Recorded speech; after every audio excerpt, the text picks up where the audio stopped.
Kalian pengen keyboard kayak GMMK Pro, tapi budgetnya cuma sejutaan kurang, abis itu pengen wireless juga. Tenang aja, karena kali ini udah ada jawabannya. Inilah Vortex Series GT8.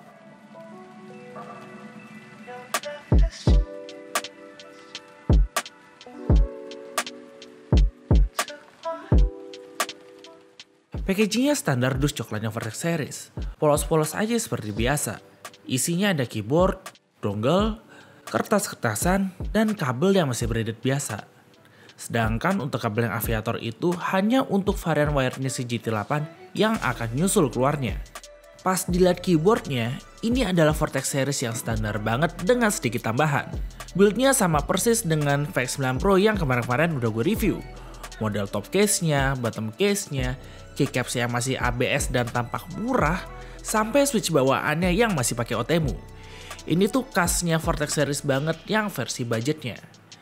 Namun yang membedakan adalah keyboard ini hadir dengan layout 75% exploded nanggung karena somehow arrow key-nya itu masih dempet.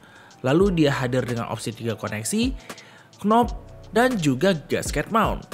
Knob dan gasket mount inilah yang bikin keyboard ini hype banget karena waktu pertama kali dikasih tahu harganya bakal di bawah 1 juta rupiah. Kalau dibandingin sama keyboard gasket berknop yang waktu itu lagi hype alias si GMMK Pro, keyboard ini jauh lebih murah. Namun kita akan ngomongin ini lebih lanjut. Yang perlu di-appreciate dari GT8 adalah di keyboard ini ada tempat buat nyimpen dongle-nya di bagian bawah. Lalu knobnya juga udah pakai besi dengan potensio yang solid. Switch yang hadir di unit gue adalah OTEMU Blue. Yang dimana sayang banget karena gue seorang linear geng, gue berharap at least datangnya yang red. Namun ya udah nggak apa-apa karena keyboard ini juga udah hot-swap 5 pin universal dimana dia bisa dipasang switch apa aja. Stubsnya pun juga udah loop sesuai standar sekarang dan gak pelit. Rattle-nya sih jadinya cukup berkurang walaupun memang masih ada. Untuk koneksi keyboard ini, dia hadir dengan 3 opsi koneksi.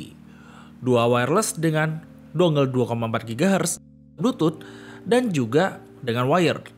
Untuk cetekannya sendiri dia cuma ada untuk on dan off.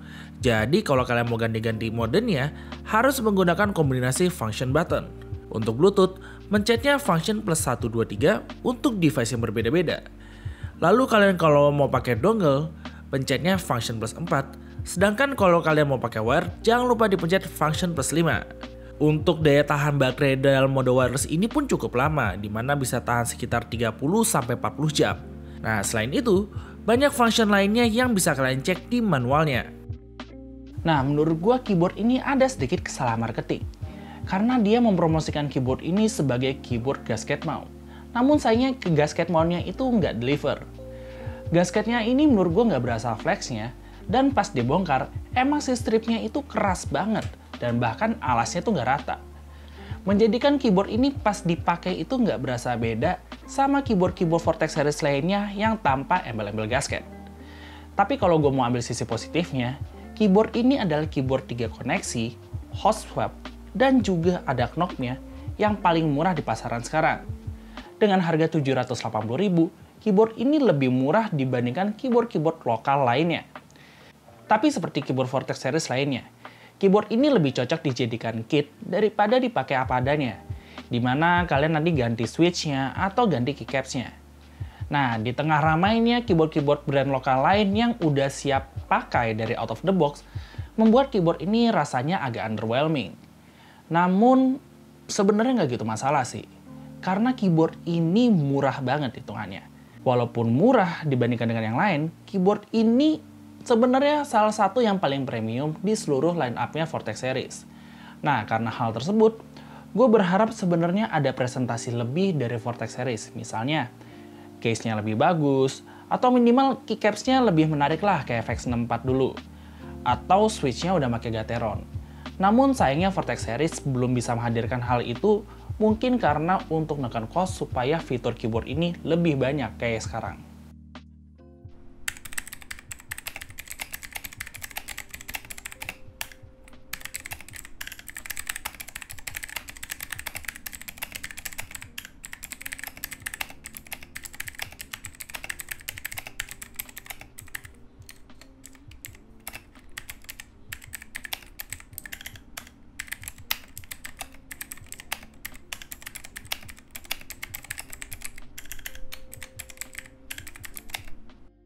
Supaya kita bisa lebih dengar suara stepsnya, gue ngeganti switch di spacebar sama di save kiri dengan gataran brown yang ada di rumahnya Rizky.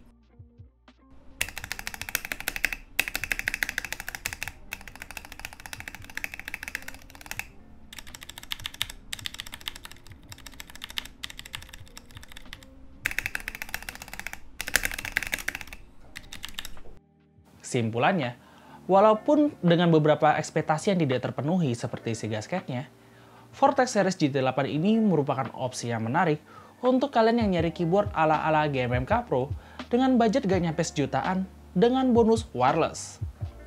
Semoga Vortex Series bisa ngejaga stoknya tetap stabil supaya harganya juga nggak naik-naik banget. Oke, itu aja dari kami. Jangan lupa like, share, dan subscribe. And as always, stay healthy.